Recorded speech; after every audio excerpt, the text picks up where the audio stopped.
Thank you very much. Good morning and welcome to Unity Spiritual Center.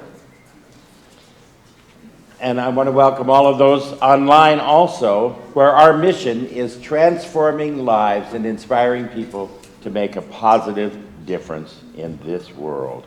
My name is Jeff Hunter, and I am happy to be your platform assistant this morning. So take a moment now to silence your phone, but before you do that, please check in with your peeps and tell them we're here and tell them about what a fabulous day we're going to have with Will Tuttle. All right?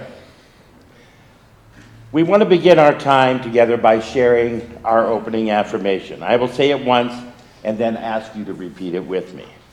There is only one presence and one power active in my life and in the universe, God the Good. Together, there is only one presence and one power active in my life and in the universe, God the Good. This is Unity's foundation principle. One presence, one power, one life living through and as each one of us. This morning, we will hear from Will Tuttle, who will be sharing the Sunday message with us, opening the intuitive gate. He'll also be doing the meditation for us, and we'll be blessed with his wonderful music also.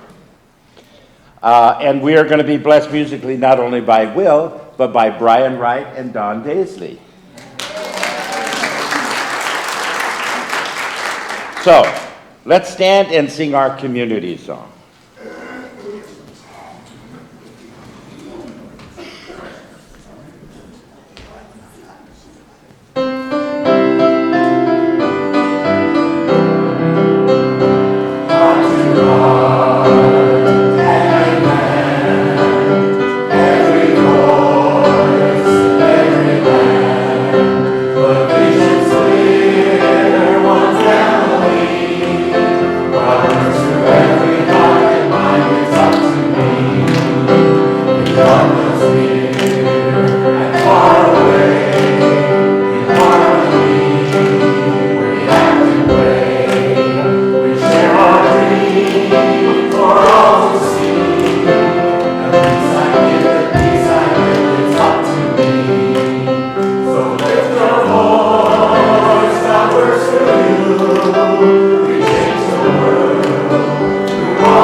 Good morning. I lost my way for a second, but I'm here. Don't miss Will Tuttle opening the Intuitive Gate, the Keys to Developing Your Intuition workshop today at 12:30 until 2:30 by donation. I'm sure after he talks today, you're all going to want to stay anyway. So, What's in the Way is the Way Fall Series begins September 8th. Sign up today. There's an insert in your brochures, your handouts. Please leave your bulletin covers in the back of the church so we can reuse them. We're going to continue using the same ones till we go to two services again, the 15th of September. We're collecting canned food for World Day of Prayer, September 12th. Prayer vigil begins at 2 o'clock, followed by a labyrinth walk at 5:45, and they're wanting to be able to put the canned food around the whole labyrinth. And then it'll be donated to Second Harvest. Sign up today for the Q Process workshop with Dr. Gary. It's September 14th, $50. Childcare is available on request if you request it by September 8th. Community member orientation, September 15th, following the second service. Find out how to take your involvement further.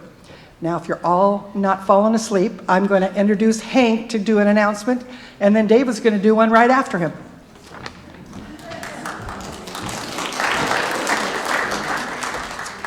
I'm a member of One Piece Mini Paths, and we started about 10 years ago in this service. Many of you know, so if you're new, come out to the table and we'll tell you who we are. Just doing a brief announcement to let you know that in September, One Piece Mini Paths sponsors the International Compassion Games here in Spokane. We're the host for that. And we have several wonderful events lined up this year. The information is out there on the tables. I won't give you the details now.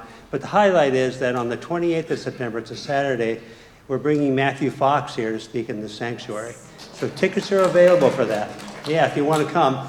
And I'd say get them early because we have about 130 spaces left at this point, closer to 120, so it's going to go fast. And we're putting it out to the whole community. So, but anyway, and then we have other wonderful events, including an interfaith speed faithing event and Earth and Spirit Festival. And then we also have, I can't remember the third one at the moment, but anyway, please come out to the table. They told me 2 minutes, I'm done. So come out to the table, we'll give you more information about all that stuff. Thank you.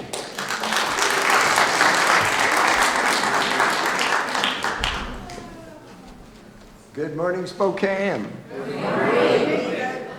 Let me ask you this. What if there was a prayer that would take you out of time and space, out of your ego, and put you in direct conscious contact with God? Yes. What if there was a prayer that would bring you immediately into the unlimited field of possibilities? What if there was a prayer that could arrange for you up-to-the-minute meetings with your true self 24/7? What if there was a prayer that you didn't just memorize this prayer, but it was a prayer you walked and practiced and lived? There is such a prayer as this. It's a prayer that most of us have in our memory banks. We have rattled it off many times, and yet we are yet to find out the true treasure that is in this prayer. It's called the Prayer of Prayers. And I am on a personal journey myself to explore this prayer and to do all the things that it claims it can do in my life. And I'd like to invite you to join me in that journey. It begins on Tuesday morning, the 10th of September, 10 a.m., and goes for 8 weeks. If you'd like to join the adventure, you can sign up today. Thank you.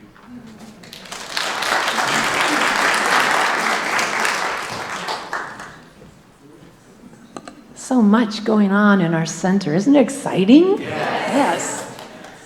Well, today is our monthly Transformational Stories update. And today we are very blessed to have Sandy Schilling sharing her story.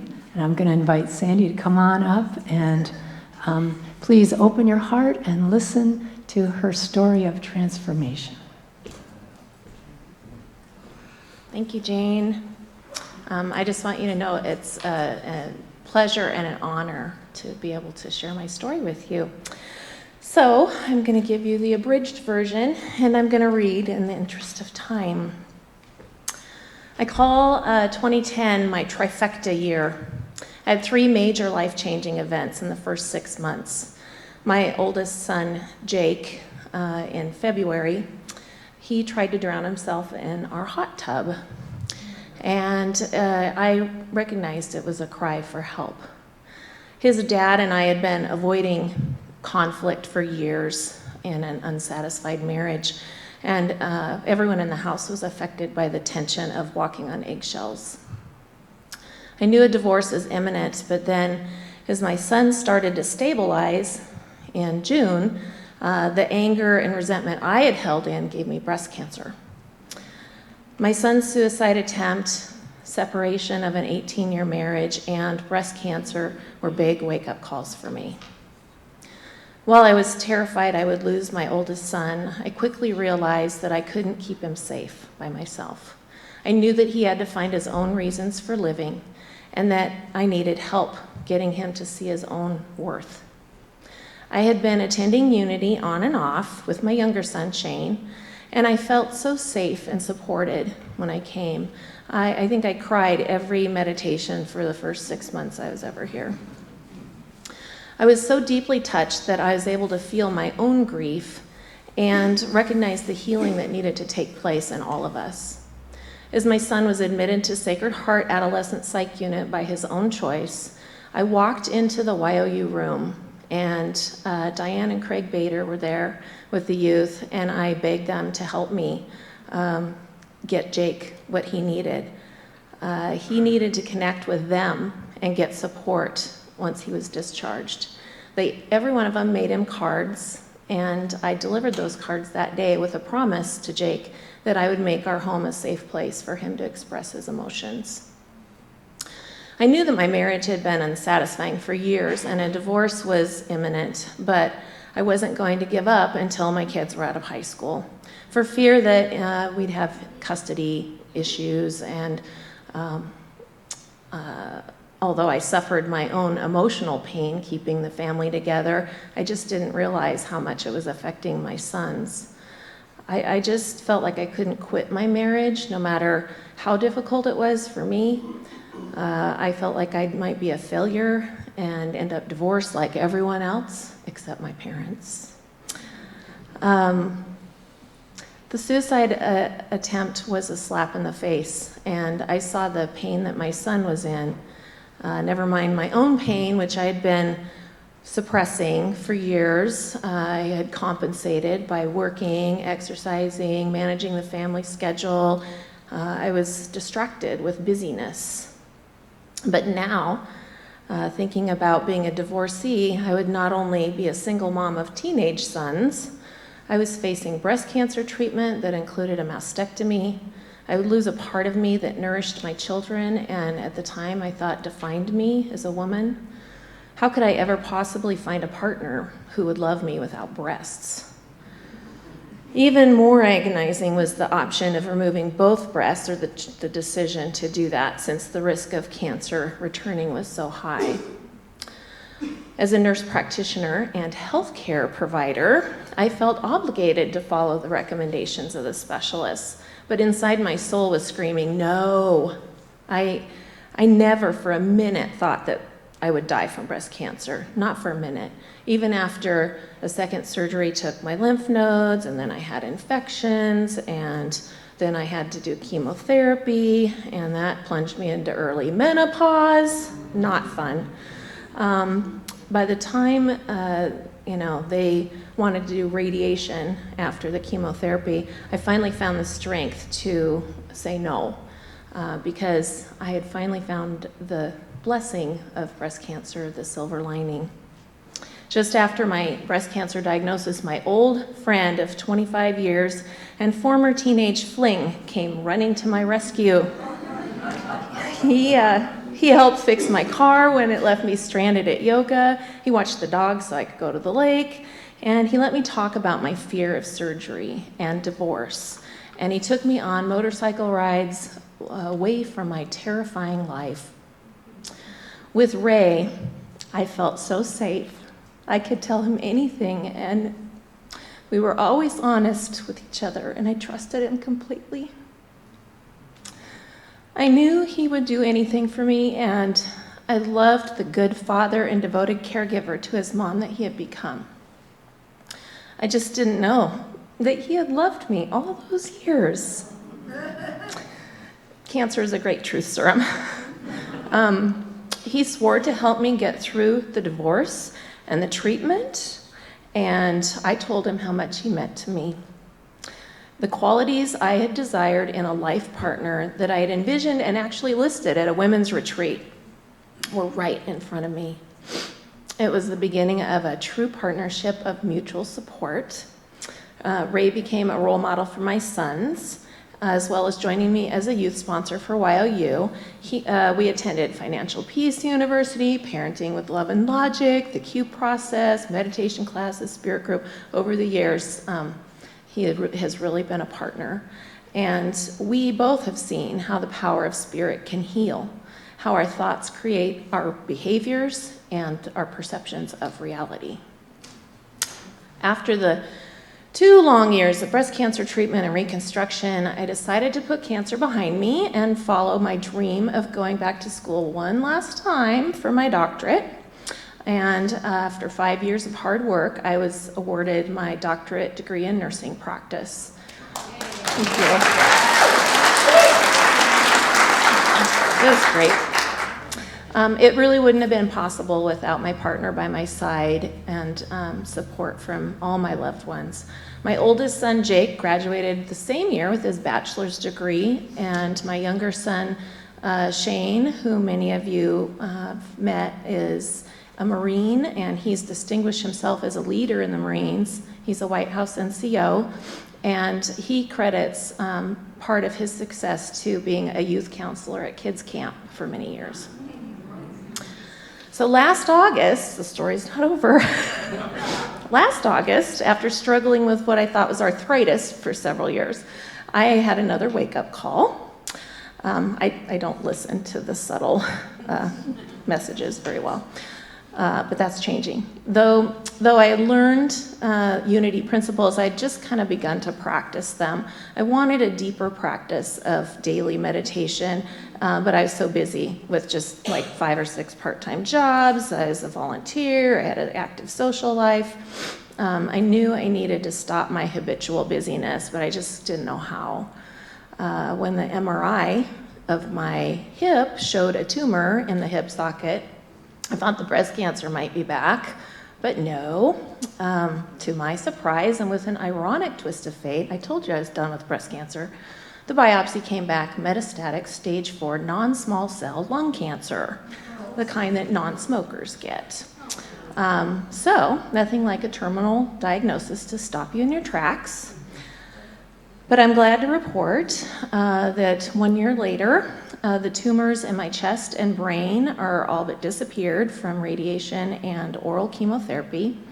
The hip tumor is also gone because the bone had crumbled after radiation, and about 4 months ago, I had my left hip rebuilt with titanium. So I am an iron woman now.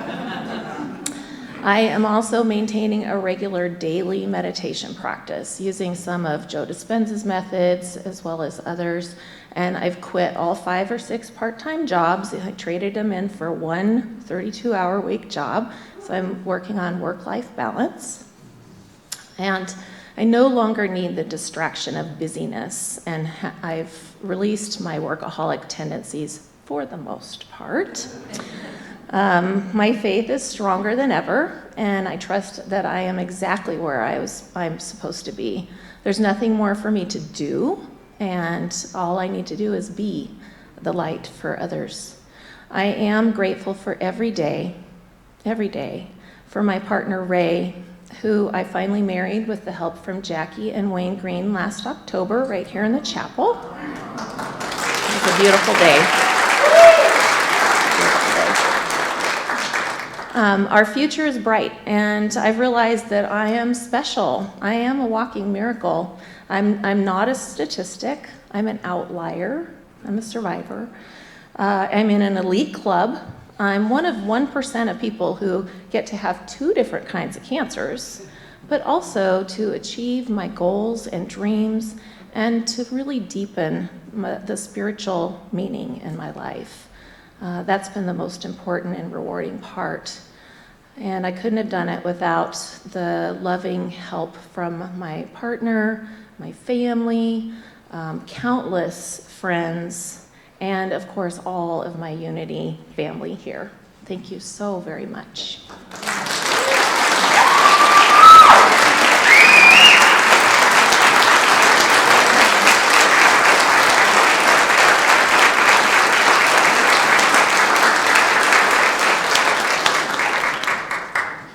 Beautiful. Thank you so much, Sandy. Can you feel that? Feel the power of transformation. Thank you so much. Oh, I'm overwhelmed. If you would like to share your story, once a month, we go ahead and do that. And let me know, and I can send you the outline to follow to write your story, and we can work together. So we're going to play Where's Waldo today, except it's Where's Dr. Gary? Anybody know where he is? So during the summer months, our youth ministry folks invite people to come with them once during the summer to share their gifts and talents with the kids. So besides being a minister, Gary is a pilot and builds his own airplanes. And today he is with the kids talking about that, showing them. He's got, Gary, he's got a whole PowerPoint presentation. Not only that, but he's got the tail of his latest airplane in the youth department all set. So after we're done, if you're interested in seeing the tail of his airplane, it's down there on display. And we'll see him come in at the end. We'll see just how he is. He's going to do great. So Dr. Will Tuttle is a man of many talents, let me tell you. He's a musician, he's an educator, he's an author, he's a former Zen monk, and he is devoted to planetary awakening. His wife, Madeline, is a visionary artist. In fact, here's some of her work. And you'll see they have a table out there with more of her work. It's beautiful.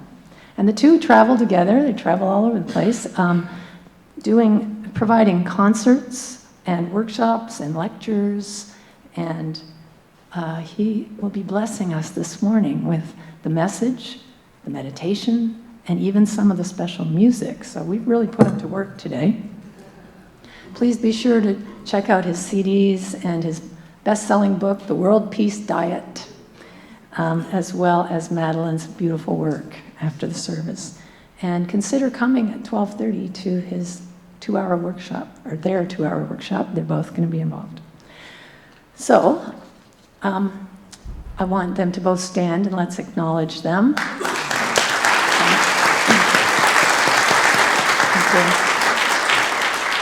And before Will leads us in meditation, I would like to invite all of us to keep our hearts open during this meditation for our dear, dear friend and longtime member of Unity Spiritual Center, Annette Gorseth.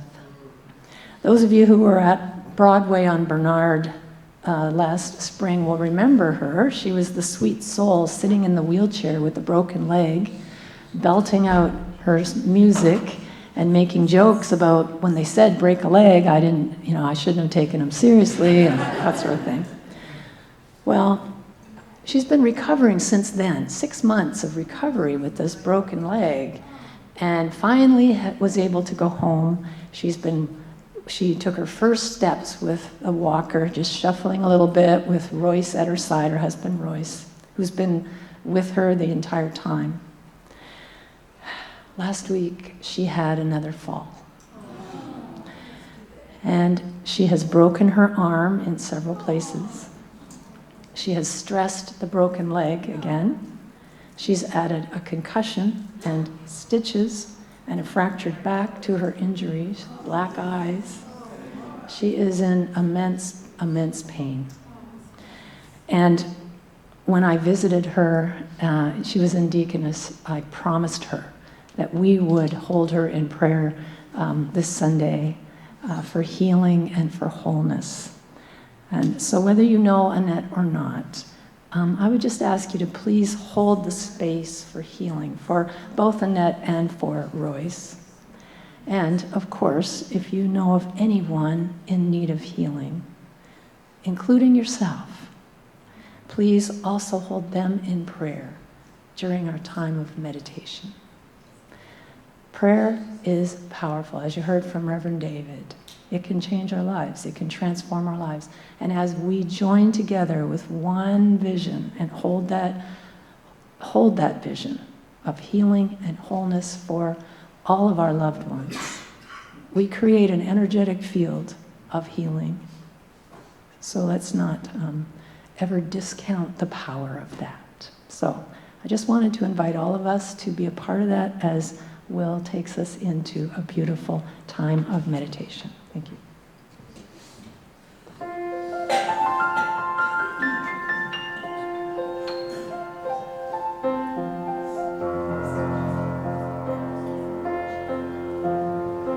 Let's become aware of our breathing.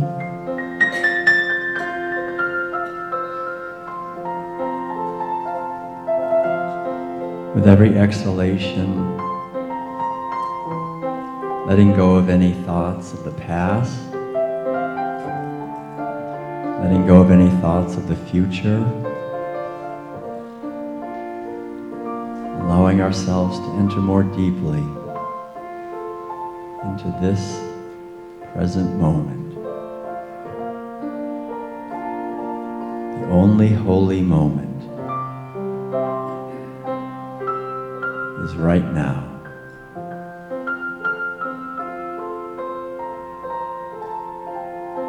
Abiding in this moment.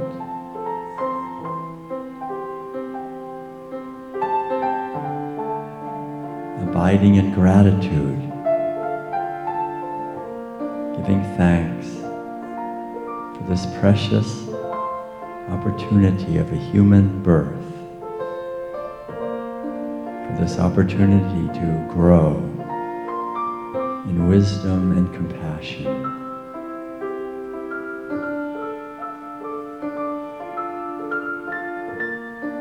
Be a voice, and to awaken. And we give thanks for this space of love here, this unity center, and all who make this possible. We know that this outer space, the sanctuary, is a manifestation of the inner sanctuary where we dwell always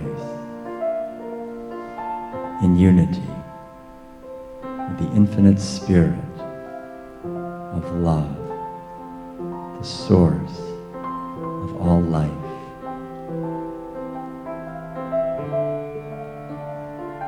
And we give thanks for all of the teachers in our life,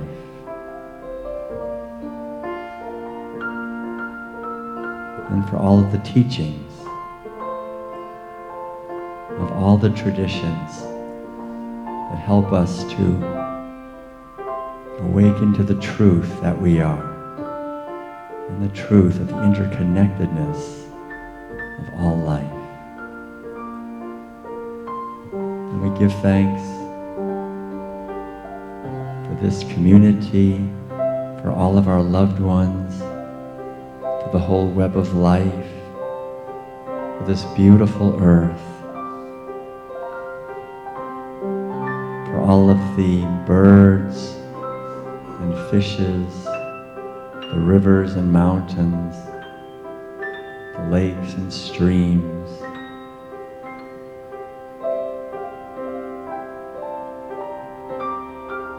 for the whole human family on an adventure of awakening,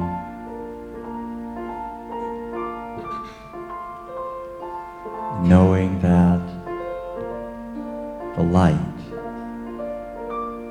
that shines at the very heart of the universe is shining right now in our heart, is shining in every cell of our being, bringing every dimension of our life into alignment and into harmony with the truth of the infinite being that we are. and with the purpose that we are here to fulfill the unique ministry and mission that we have for this lifetime. And we allow the music now to deepen our connection with the truth that we are.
Entering the silence.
Abiding in our true home,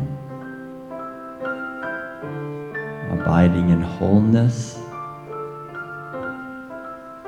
abiding in love, abiding in compassion, abiding in joy, abiding in peace.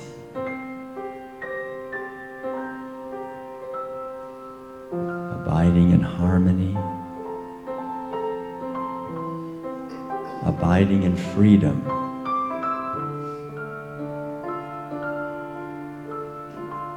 abiding in abundance,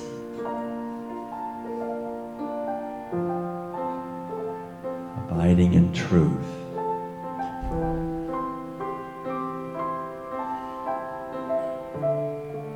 abiding in gratitude. May all beings be happy and at peace. May all beings be free. may we all realize the original brightness of our minds and hearts. May we continue to work together to build a world that cares for everyone, for all expressions of life.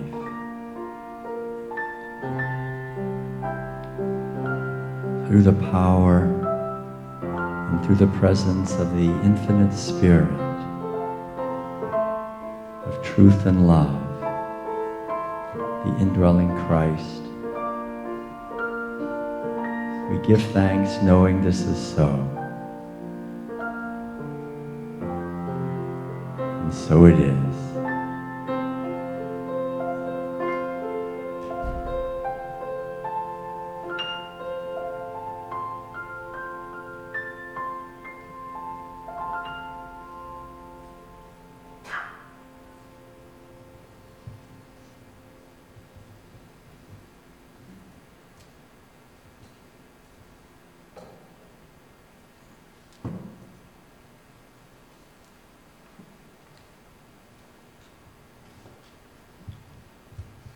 I'd like to thank you all for joining together in the meditation and just go right into a piece of music before going into the talk. This will be a piece called Dance for the Arctic Moon, and it's dedicated to the sacred feminine power.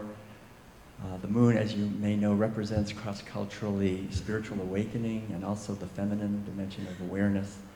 And the Arctic, the north, represents going within of the four directions. And so we can continue perhaps in this feeling of going within and connecting with the feminine, which is the power of receptivity, of being open at the top to a higher awareness.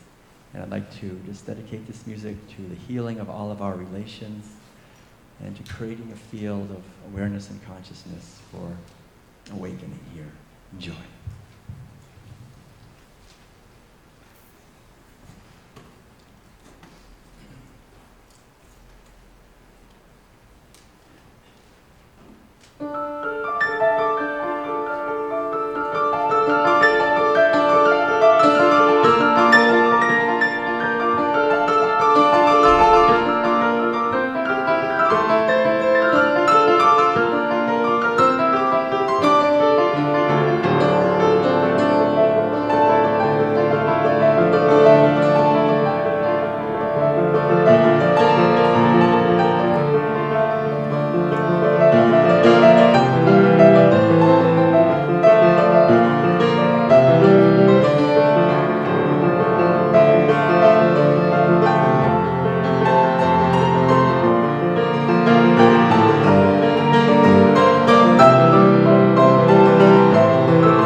Thank you. Thank you very much. Thank you. Thank you. Thank you. Thanks to the piano tuner also. Always good to have a well-tuned piano. So it's wonderful to be back. I'm not sure when the last time we were here. It's been quite a while. I think 15 to 20 years ago was the last time we were blessed to be at Unity in Spokane, and it's an honor and to be back again and to be able to share with you this morning. So thank you for keeping the fires burning, not those other fires, the home fires. And thanks for the beautiful story this morning, Sandy.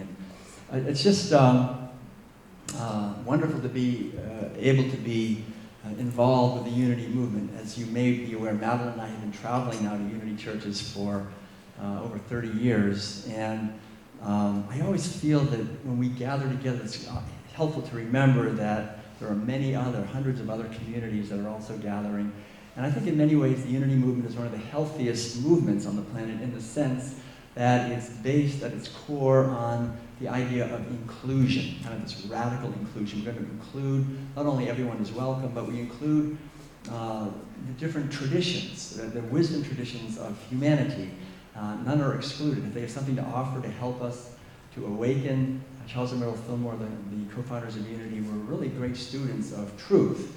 And I think we're inspired by not only the Western traditions, but also the Eastern traditions, which is really where I've been finding a lot of my inspiration over the years as well. And I love that the underlying idea in Unity also of the importance of connecting with our own intuition. We'll be talking about that in the workshop, and I want to talk about that a little bit now as well. Charles Fillmore is kind of well known for saying each one of us should go straight to headquarters, right? That idea, we don't need an intermediary. We can each connect straight with headquarters. In his case, that meant just ask Myrtle.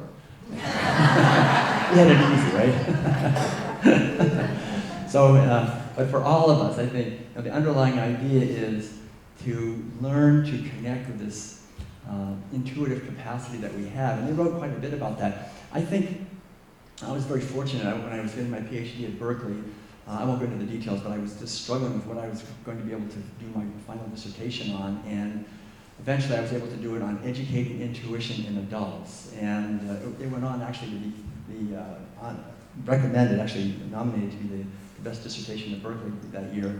And it was an attempt that I made to gather together both Western and Eastern perspectives on intuition. And what is intuition? The basic idea underlying everything is that we human beings have two complementary modes of knowing.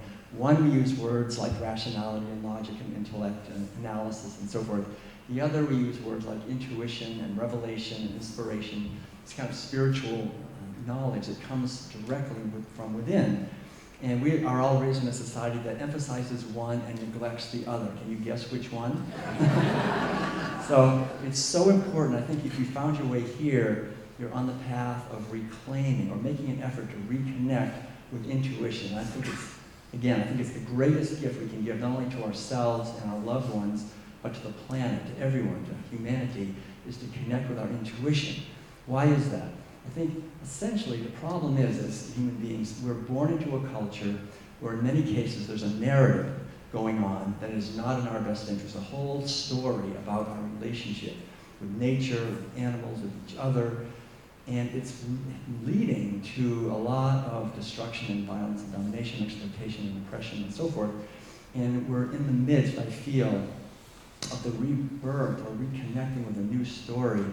And we see that this is an ancient story also. We can see the teachings of Jesus and the Buddha and so forth. There's enormous wisdom and capacities to awaken to a deeper story, and it's very much within the Unity movement. And so I think what intuition does, essentially, is it allows us to connect with our own story, our own inner wisdom that's always shining like the sun. There's a great story that I heard back when President Reagan was in office, and it was a joke basically, but I'll just tell it quickly because I think it kind of illustrates what I want to say here. The story was that President Reagan had this idea of how we could end the energy crisis once and for all. So he went to all his cabinet ministers and everybody, he said, I figured it out. We can end the energy crisis if we just do one big project, and that is We build a pipeline from here to on Earth to the sun. We build this pipeline, we'll pipe the energy in, we can meter it, we can get rich, there'll be plenty of energy, we can just end the problem. And so he said, think about it, let me know tomorrow what you think. So the ministers came back the next day and he said, as usual, sir, it's another great idea, but the problem is, we put all our best engineers on this. When we're building that pipeline and we get up close to the sun, you know, sir, the temperatures are so extreme up there. Wherever we build the pipe out of, it's going to melt the pipe. He said, that's why I'm president. I already figured that out. When we get up close to the sun, then we'll only build at night.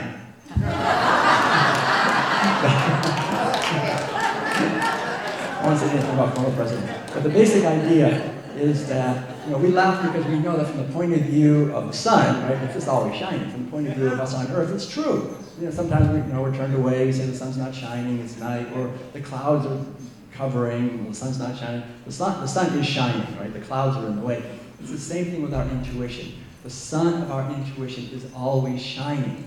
It's never not shining. We just happen to be turning in the other direction, or the clouds of our limited, fearful thinking, whatever it is, our programming, the narrative of our society has interfered.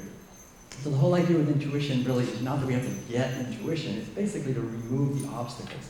And I think that one of the best ways to remove the obstacles is to have a regular practice of some kind, especially of meditation or inner receptivity, to connect with the feminine dimension. We'll talk more about this afternoon, but the basic idea of connecting to this capacity to be receptive, which we're really not taught in our society how to do that. We're taught to be, as you were saying, to be busy and active and so forth, but to be able to learn to listen within. And this is something, it's like anything, like playing the piano. I mean, the only reason was I practiced every day. My father was making me write it down when I was a kid, 45 minutes a day.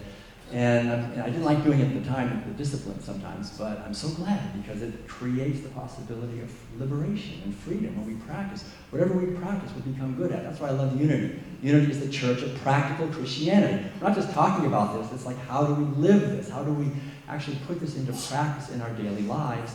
And that, I think, really requires us as individuals to do the inner work so that together as a community we can create a field that is a manifestation of something more than just the narrative of our society. Because as soon as we leave here, we go out and we're bombarded by this narrative, by the stories from the media, from the government, from the corporations, and so forth.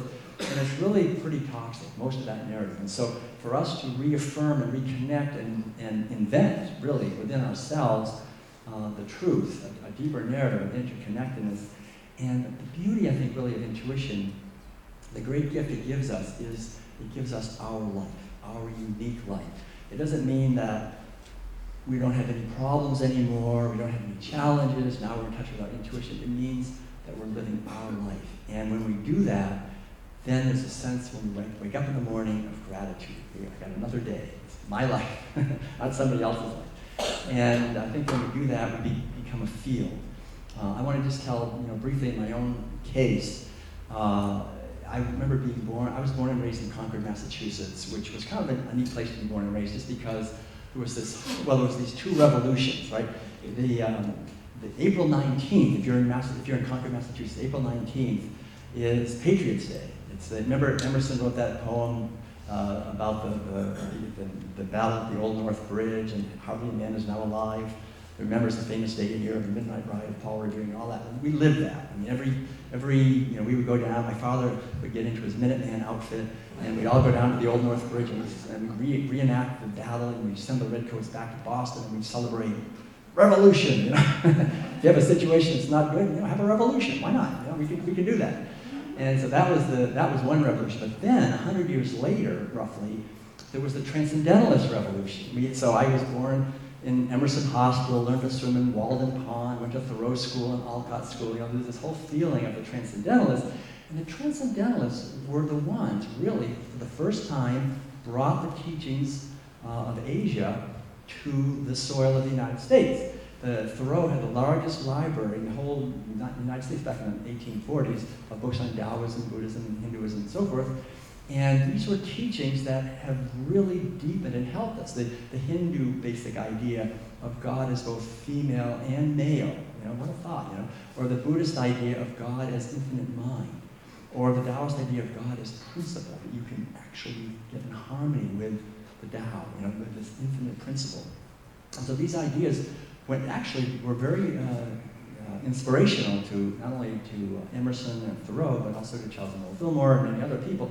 And so I was kind of born into that on some level, I guess. I wasn't really aware of consciousness. But I remember when I went away to college, which was in the early 1970s, I started reading Thoreau and Emerson, and that led me to Walt Whitman and then eventually to Zen. And I remember that led to this book, which I just loved when I read it. I think it kind of changed my life. And some of you may have heard of it. It's kind of an old, unknown book, but it's called Cosmic Consciousness by Richard Buck. He wrote it back in 1890. Anyway, the main point, he was a Canadian, and he basically said this, which I think is still so relevant. He said, basically, that there's two kinds of consciousness. There's self-consciousness and cosmic consciousness. He said most human beings live their life in self-consciousness. We're concerned about basically ourself. Right? We're trying to get what we want. We're trying to keep away what we don't want. We're basically in a struggle. We're afraid of losing. And it's this continual competition and so forth. But he said certain people have attained cosmic consciousness. And he had these examples like Jesus and the Buddha and great sages and saints from history, both men and women. He talked about these were examples of cosmic consciousness. And the main point, he said, is we're here on this earth to attain cosmic consciousness. That's our purpose. We're not here for any other reason. We're not here to accumulate, to be well-known, or anything. We're really here to attain cosmic consciousness. And he said that is the destiny of humanity. That over the years, we're here to evolve so that everyone is inhabiting this, what he called cosmic consciousness. And he talked about how it's marked by a sense of moral elevation, of intellectual illumination, of loss of the fear of death, sort of abiding in a sense of gratitude and grace and freedom and love and awareness. And so I remember going back home, during the holidays, and to my father and say, Dad, I'm learning all about cosmic consciousness. And, that's really why we're here, Dad. We're not just here to make a bunch of money and, be an influence of some kind. We're really here to just awake.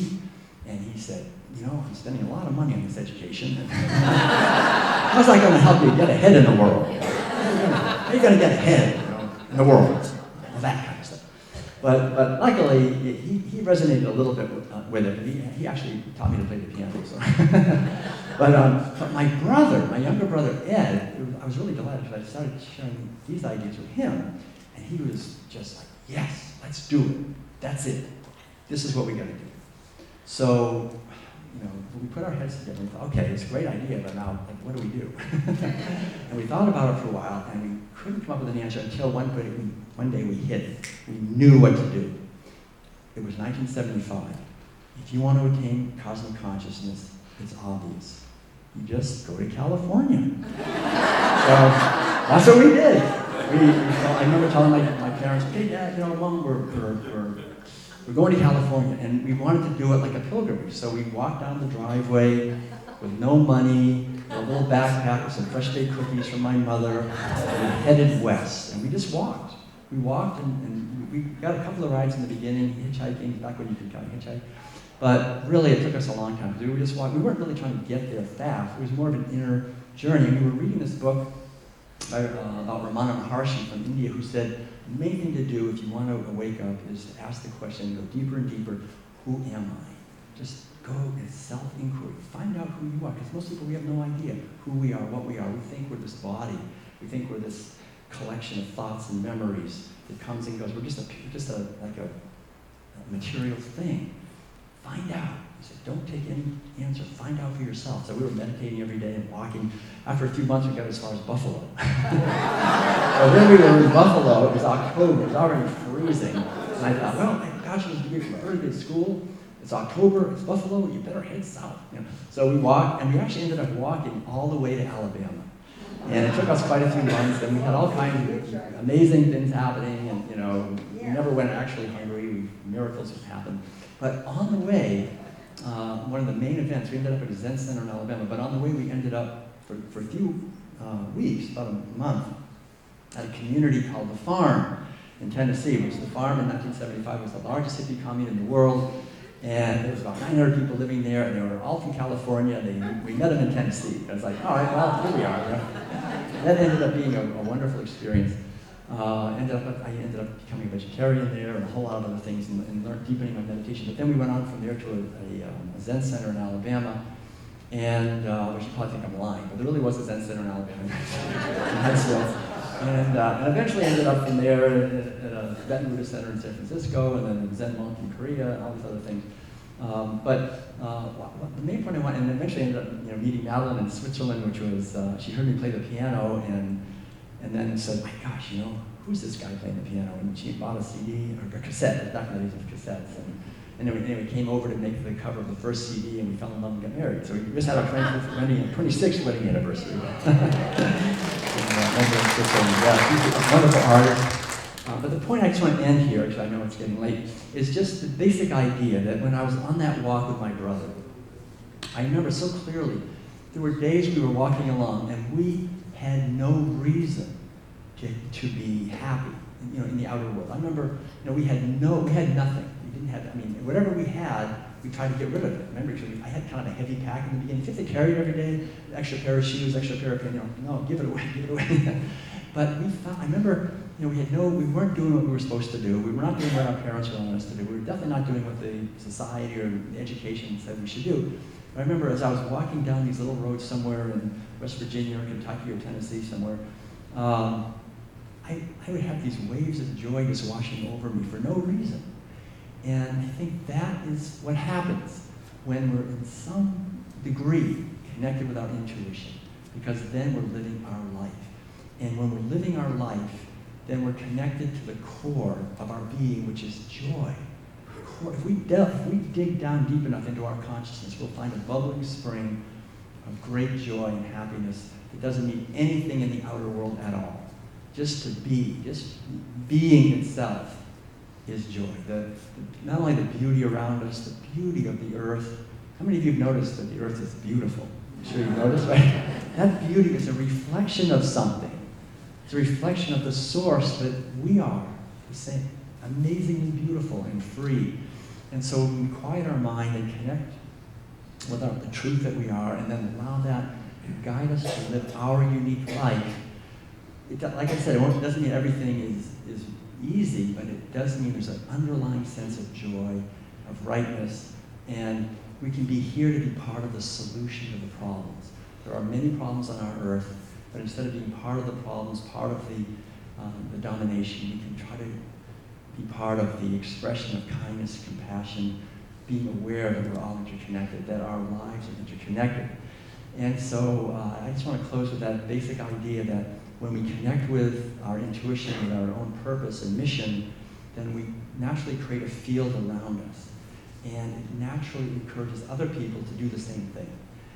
So we don't have to try to change other people. Just work on ourselves, create the field of consciousness that reflects our true nature, and then it radiates out to those around us. And I think then, when we actually create a community of people who are, as individuals, doing that inner work, and then we also support each other in that and help bring it to the larger community, then we're doing what every generation is called to do. Every generation. If we don't continue these wisdom teachings to the next generation, they'll die. It's up to us as individuals to manifest them in our lives, and then to share them with each other, and then to create the unique way that these teachings are to come into the world at this time to help liberate all of us and to help create the field of truth that is our true nature for our children, for our children's children, the children of all living beings who really are depending on us to do that. So remember, no effort you ever make is ever lost. Every effort does contribute. And together, I'm sure we can continue to unfold our capacities to make a world of freedom and peace and liberation for all beings. So thank you very much for all your efforts, and much love to you. Thank you very much.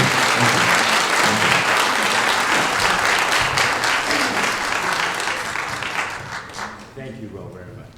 I think we're all looking forward to this afternoon at 12:30. I know I am. Unity stands for peace in the presence of conflict, for love in the presence of hatred, for forgiveness in the presence of injury. Unity honors the many names for God, the many paths to God, for we know there is only one power, one presence, one life. So, whoever you are, and wherever you are on your journey of transformation, you are always welcome here. We would especially like to welcome anyone who is here for the first time. If this is your first time visiting with us and you feel comfortable raising your hand, our ushers have a gift packet for you. Is anybody out here for the first time? All right, right in the back, thank you. On the outside of the packet, there is a form you can fill out to be added to our mailing list for our weekly e-news update and our quarterly newsletter. If you're interested, please fill it out, drop it in the love offering bag as it comes around, instead of giving a donation today or feeling obligated. Also, after the service, you can take the packet to our barista stand and get a free beverage of your choice. Then, it's not over yet, we still have more goodies. Then you can take it to the bookstore and get a CD of today's wonderful message.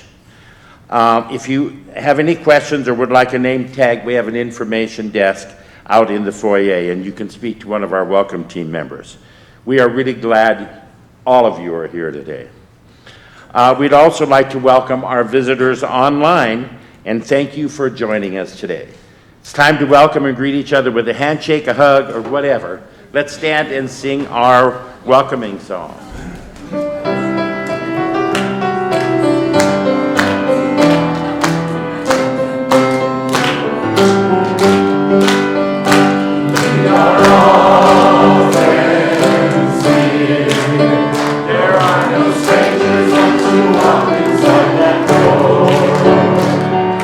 Welcome you to linger in our family of love and hold you in our hearts the way you are.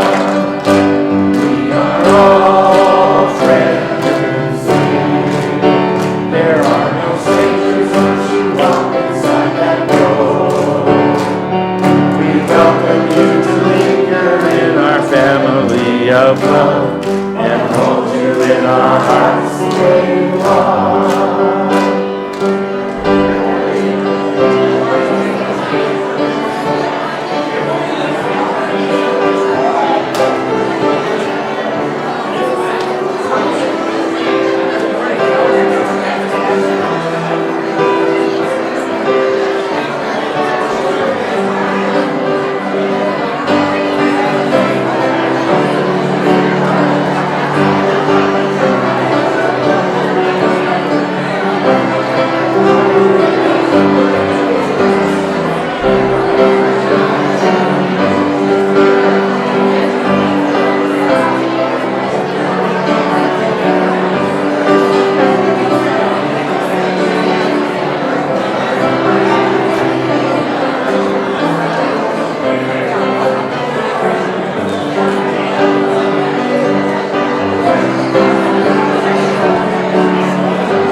The mallet wins again.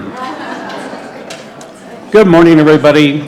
My name is Jim Sledge, and I have the privilege of being the treasurer on your board of trustees, and this is the time of our community giving. And as we heard from Sandy earlier, this place is truly a place of healing And we're so happy that we can all share in that healing with each other.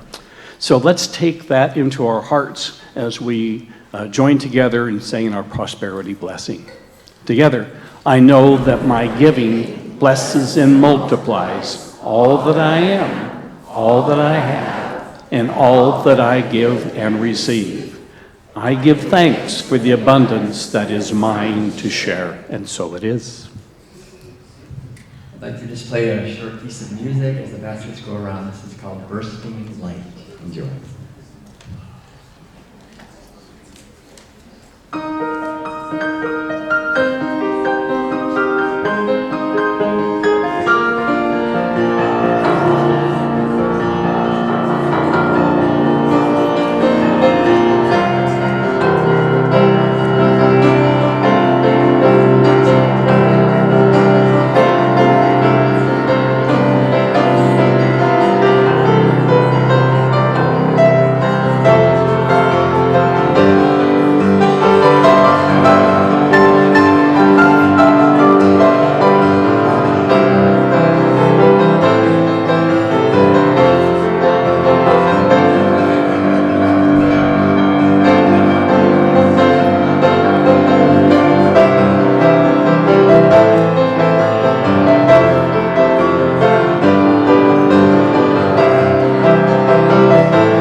Thank you very much. Well, what a day. I'm telling you, I'm glad I'm here. I'm glad you're all here. We give thanks for these gifts and for those who have given them as we send them forth to bless our world. So it is. Our chaplains today are Tim and Karen, and Gary has been holding it, the service in prayer in the back. Thank you, Gary. If you have anything that is heavy on your heart or that you would like to celebrate, you can pray with one of our chaplains. They will hold it in prayer with you. They will be at the front of the sanctuary right after the service. And we thank them again for their presence. You can fill out a prayer request. You know that already. And put it in the prayer box here or out in the foyer. And if you know somebody, as Jane said earlier, if you know somebody that needs healing, let our chaplains know. Let them know. Before the kids come in, Will wants to talk just a little about this fabulous workshop this Yes, it's extremely brief. I just want to say, join us if you can this afternoon. We'll be sharing, Madeline and I together, some of the ways that you can connect with your own inner, unique way of accessing your intuition through meditation, imagery, music, and art. There's a great saying, I think, by Albert Schweitzer, who said, "The key to happiness is good health and a short memory." And so this idea of coming into this present moment and understanding and connecting with our inner wisdom is what we'll be talking about. We also have this book, which is especially on developing intuition, as well as the World Peace Diet, which goes into understanding our culture at a deeper level, as well as music and art. So hope to see you afterwards and this afternoon for the workshop. Blessings, and keep up the great work. Thank you very much. Thank you. Okay, our children have arrived. Let's welcome them with We Are Singing.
All right, thank you.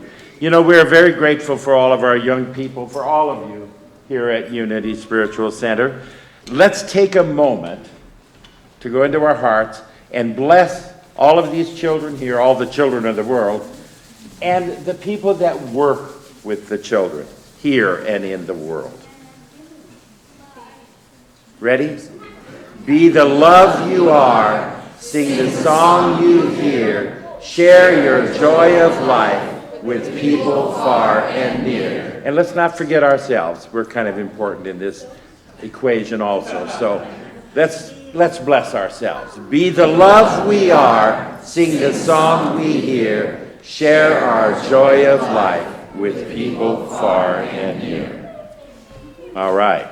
Please join the tribe you came with. Oh, planes. Oh, we had a special guest today, too. Special guest. Did you kids have fun? Yeah. Oh, look at the planes. All right. Okay, everybody find your family, whatever that looks like. All right. Please stand as you are able and join together for our closing prayer, followed by the peace song.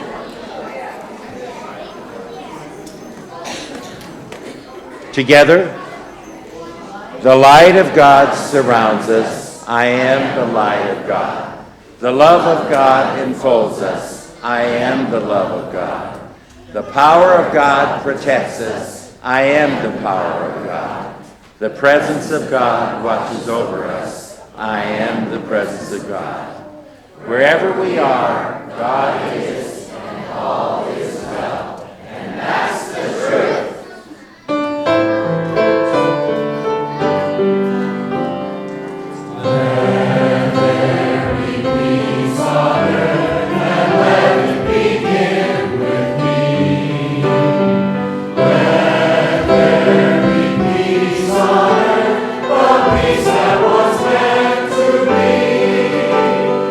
God, our Creator.